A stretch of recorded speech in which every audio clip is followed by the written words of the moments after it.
was born of a diseased imagination. I was terribly impressed when I saw Jean Briggerland in the box. She, by Jove, there is the lady." They had reached the entrance of the court. A big car was standing by the curb, and one of the attendants was holding open the door for a girl dressed in black. They had a glimpse of a pale, sad face of extraordinary beauty, and then she disappeared behind the drawn blinds.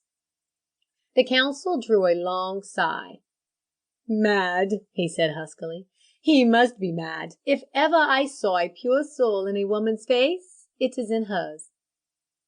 "You've been in the sun, Sir John. You're getting sentimental," said Jack Glover brutally, and the eminent lawyer choked indignantly.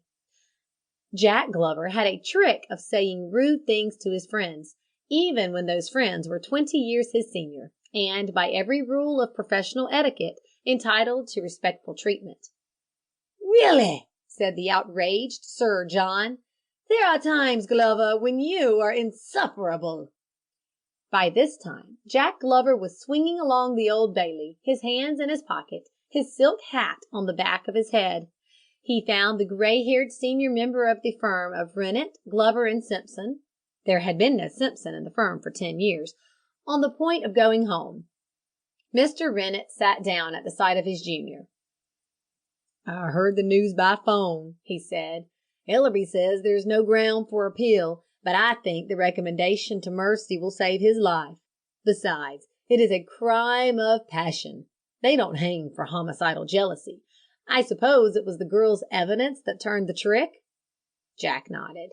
"And she looked like an angel just out of the refrigerator," he said despairingly. "Ellerby did his poor best to shake her, but the old fool is half in love with her. I left him raving about her pure soul and her other celestial etceteras, etceteras." Mr. Rennet stroked his iron-gray beard. "She's won," he said, but the other turned on him with a snarl. "Not yet," he said, almost harshly. "She hasn't won till Jimmy Meredith is dead or—" "Or," repeated his partner significantly.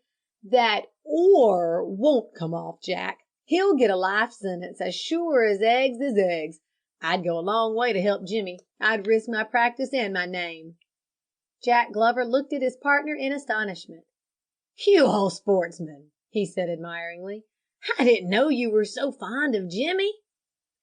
Mr. Rennet got up and began pulling on his gloves. He seemed a little uncomfortable at the sensation he had created. "His father was my first client," he said apologetically. "One of the best fellows that ever lived. He married late in life. That was why he was such a crank over the question of marriage. You might say that old Meredith founded our firm. Your father and Simpson and I were nearly at our last gasp when Meredith gave us his business. That was our turning point.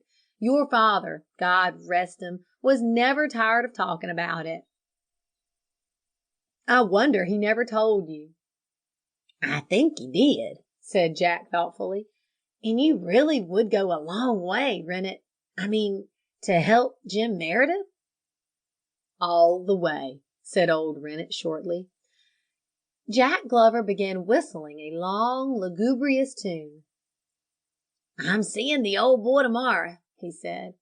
"By the way, Rennet, did you see that a fellow had been released from prison to a nursing home for a minor operation the other day? There was a question asked in Parliament about it. Is it usual?" "It can be arranged," said Rennet. "Why?" "Do you think in a few months' time we could get Jim Meredith into a nursing home for, say, an appendix operation?" "Has he appendicitis?" asked the other in surprise. "He can fake it," said Jack calmly. "It's the easiest thing in the world to fake." Rennet looked at the other under his heavy eyebrows. "You're thinking of the or," he challenged, and Jack nodded. "It can be done." "If he's alive," said Rennet after a pause. "He'll be alive," prophesied his partner. "Now the only thing is, where shall I find the girl?"